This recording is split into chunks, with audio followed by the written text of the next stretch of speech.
maka beruntung dapat rahmat siapa yang memandangku. Karena mereka langsung dapat radhiyallahu anhum, mereka diridhai oleh Allah. Begitu juga siapa yang memandangku. Begitulah lanjut kepada pewaris Nabi, dan beliau la syak disepakati adalah imam yang mewarisi kerohanian Nabi SAW. Maka memandangnya itu membuat seseorang yang tasdik kepadanya disampaikan kepada makom kewalian meskipun hanya kewalian kecil. Ya. Ini ada muridnya, ya, Ibnu Nuqtah, Ibnu Halala, mengatakan beliau ini Syafi'iyul Madhab. Ibnu Nuqtah bukan murid langsung, ya, murid langsung Ibnu Halalah ini. Jalastu indahu fil khalwa miraran fawajadtuhu min barakatihi syai'an 'azima. Aku duduk bersamanya, ya.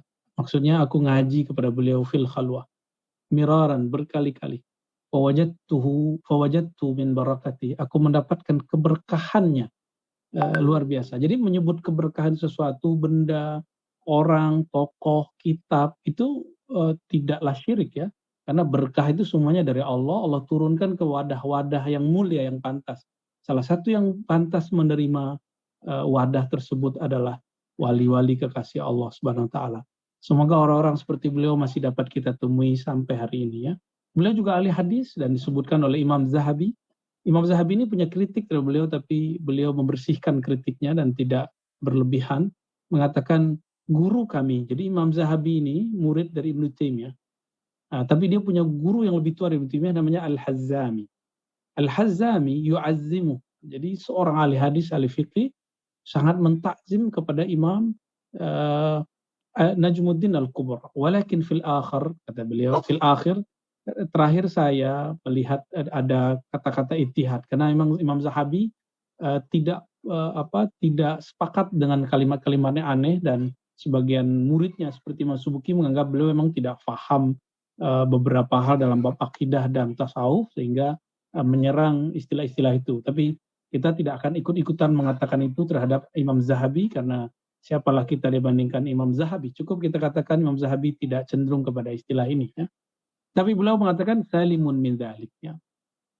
Imam Zahabi mengatakan insya Allah beliau ini, imam ini aman dari hal itu, ya, terbebas dari tuduhan-tuduhan itu. Cuma ada kalimat-kalimatnya yang mungkin tidak semua orang paham, ya. Oke, lanjut. Nah, dan disebutkan beliau ma'ruf bis sunnah wa ta'abbud. Ini sangat ahli ibadah, ahli sunnah, dan beliau ini meninggalnya fisabilillah. Ini bukti bahwa ulama-ulama sufi terdahulu tidak pernah mengajarkan meninggalkan dunia dalam pengertian tidak menemukan penemuan-penemuan keilmuan, tidak, itu salah. Justru mereka paling banyak menemukan hal-hal yang baru. Dan tidak benar juga karena mereka sibuk dengan zikir lalu meninggalkan jihad. Tidak. Justru dalam sejarahnya beliaulah yang paling kuat, mereka-mereka sufi ini yang tidak ada takutnya kepada musuh. Nah, ini di sini Imam dalam beberapa kitab disebutkan di masa dulu Tatar masuk ke Damaskus, kemudian ke Khawarizm, beliau termasuk orang-orang yang syahid. Nah, maka tadi saya katakan 617, ya. Tapi di cover kitab beliau disebutkan wafat 613. Tapi bisa jadi juga 617. Ya, dulu kan nggak ada daftar kematian, ya, tanggal berapa, ya. Nah, beliau ngumpulin murid-muridnya untuk apa? Untuk berjuang fisabilillah. Dan sejarah Nusantara, negeri kita, mulai dari Aceh, Sumatera, Malaysia, Singapura, Palembang, Minangkabau, Riau, semuanya sampai Jawa, Kalimantan, semuanya, Sulawesi, Ambon, itu kebanyakan adalah para sufi-sufi, ya. Terakhir yang menjadi raja itu adalah Raja Buton, ya, Sultan Kesultanan di Buton. Mereka juga seorang sufi dan menjadi raja. Artinya keberadaan mereka sebagai sufi tidak menghalangi mereka untuk memegang dunia, tapi mereka tidak pernah masukkannya ke dalam kolbu.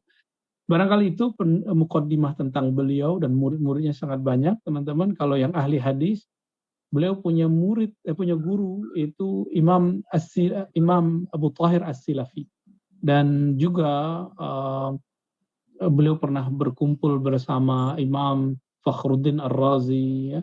Bahkan mungkin teman-teman pernah mendengar Imam Jalaluddin Ar-Rumi, Maulana Jalaluddin Ar-Rumi, beliau punya ayah Bahauddin Ar-Rumi, itu pernah berguru kepada Najmuddin Al-Kubra.